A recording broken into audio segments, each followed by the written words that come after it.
Muy buen ambiente. Bueno, un día más, subo un vídeo, aunque muy a mi pesar, de nuevo, es un apartado de estos que no me gustan nada. En este caso, los métodos de repoblación y la sociedad en los reinos cristianos. No sé si se me va bien explicarlo o no, pero vamos, estoy seguro que no me gusta. Eso no me lo puede quitar nadie. Así que nada, avisaos que dais.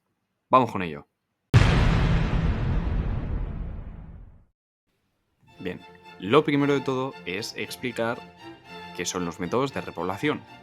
Os lo podéis figurar. O sea, no es un nombre muy complicado, no es nada muy rebuscado, es efectivamente los métodos que se emplearon para repoblar el territorio conquistado.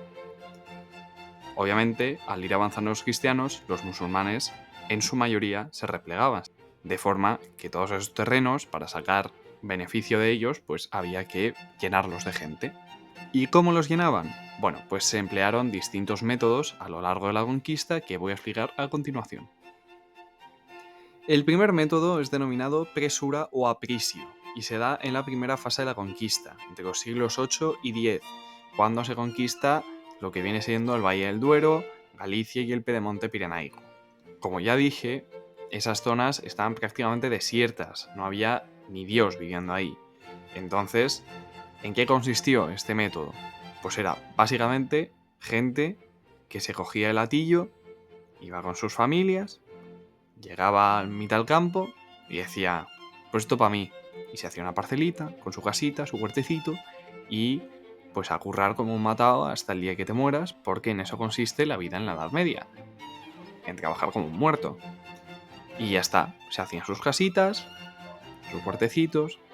De hecho, en la zona del norte, yo he visto principalmente en Galicia, las casas que hay, las más rurales, tienen un aire a la imagen mental que por lo menos yo tengo de este tipo de sistema. Básicamente, casitas de piedra, con un terrenito, su campito con, yo qué sé, lo que cultivaran. Y vivían felices comiendo, en vez de perdices, pues, yo qué sé, pulpo a la gallega o zamburiñas.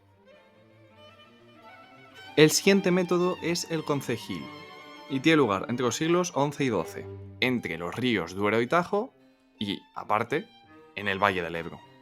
A partir de aquí la cosa ya está un poco más seria y se complica un poquito más lo que viene siendo la repoblación. ¿Por qué? Pues porque aquí ya hay población musulmana significativa. De forma que igual a la gente ya no le hace tanta ilusión irse directamente a repoblar. Lo mismo necesita un incentivo. Y es efectivamente lo que hacen los reyes, que cogen y dicen, vale, todo este territorio es mío, pero yo lo divido en pequeños territorios llamados concejos y con una carta puebla pues pongo los derechos, deberes y privilegios de la gente que se vaya a vivir ahí. Porque esas tierras me las tienen que trabajar, yo tengo que ganar un dinero, yo me tengo que pagar a mis soldados, yo me tengo que pagar mis vicios y eso no sale gratis. Entonces, pues voy a explotar a gente y les voy a decir que esto es un chollo porque realmente es un chollo. Al final, pues bueno, es tierra prácticamente gratis, solo tienes que trabajar, así que lo ibas a hacer igual, pero ahora te damos casa. Y bueno, aquí ya las propiedades son medianas, ya no es pequeña propiedad, ya no son parcelitas, ahora son, pues, terrenos, terrenitos, no es un gran latifundio, pero es un terreno. Y ya está. Igual aquí ya no vivían tan felices, pero vivían. Siguiente método. El gran negocio de la Edad Media. Las órdenes militares. De finales del siglo XII a inicios del siglo XIII, en las zonas de La Mancha, Extremadura y los valles altos del Guadiana y el Júcar. Bueno, ¿en qué consiste el negocio? Pues llegan las órdenes militares, que son básicamente ejércitos al servicio de la iglesia, que cogen y conquistan terrenos inmensos.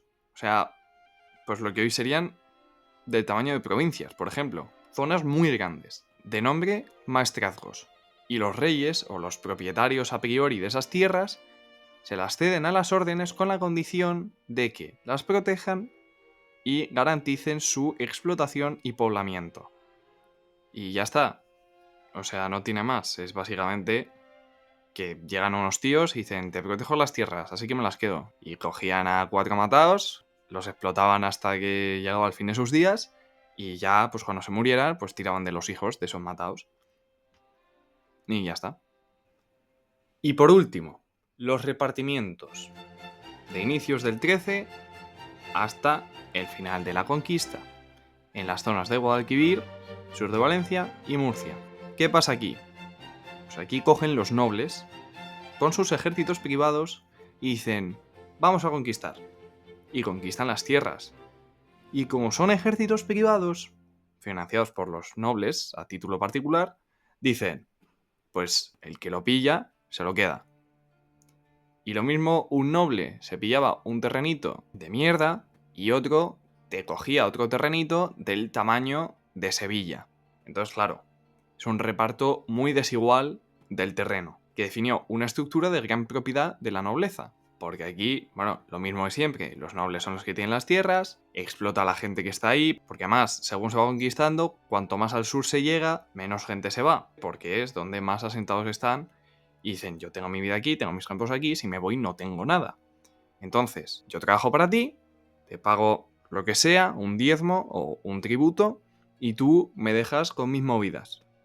El tema religión lo podemos debatir, voy a hacer lo que me salga a los huevos, porque al final esto es una cuestión privada y en mi casa no me vas a ver lo que haga. Y ya está, te cultivo las tierras, te trabajo las tierras, te pago, no me matas, todos felices. Y el noble, pues por supuesto, frotándose las manos. Y el rey temblando, porque cada vez tiene menos poder, y está muy limitado por los nobles, que cada vez tienen más poder sobre ciertos territorios, de la misma forma que la iglesia. A estas alturas ya podemos ver cómo el poder del rey, desde el inicio de la conquista, va disminuyendo poco a poco. Pasa de ser el dueño absoluto de las tierras a ceder las tierras a directamente no ser el dueño de las tierras en ningún momento. De la misma forma que los nobles y el clero o la iglesia va aumentando su poder porque pasa de ser un órgano, por así decirlo, de apoyo a ser terratenientes, a tener poder real en las tierras y en la población. Por tanto, van comiéndole terreno, nunca mejor dicho, al rey. Pero vamos, va a dar igual porque los reyes católicos van a decir, hasta aquí. Y hasta aquí realmente. Pero bueno, ya lo contaré. Y con esto ya concluye todo lo que viene siendo tanto la conquista como la repoblación. Ahora falta la sociedad. Era estamental, dividida en estamentos. ¿Cuántos estamentos? 3, definidos por el nacimiento. Bueno, siempre, arriba del todo Dios, pero ese no participa. Debajo, nobleza y clero, que son los privilegiados, minoría pudiente, propietarios de las tierras, con poder político y privilegios reales, como por ejemplo exención fiscal, o sea, no pagan impuestos, y leyes especiales que les hace estar por encima de los simples mortales. Siguiente estamento, el pueblo o el estado llano, o sea, los no privilegiados. Fácilmente el 90 o el 95% de la población y seguramente me esté quedando corto. Este estamento estaba conformado por campesinos y la creciente burguesía de las ciudades. Función de esta gente, trabajar, trabajar y trabajar y producir beneficios. ¿A quién? A los privilegiados. ¿Por qué?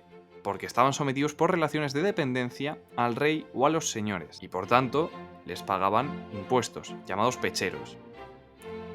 Y luego al margen tenemos dos minorías, que son los judíos en el ámbito urbano, los que manejan la pasta básicamente, los banqueros, que es uno de los motivos por los que caen tan mal los judíos, y por otra parte, en el ámbito rural, los mudéjares, porque, como ya he dicho, según iba avanzando la conquista, la población musulmana tenía asentadas sus casitas, no se quería ir, entonces trabajaban las tierras a cambio de que les dejaran vivir.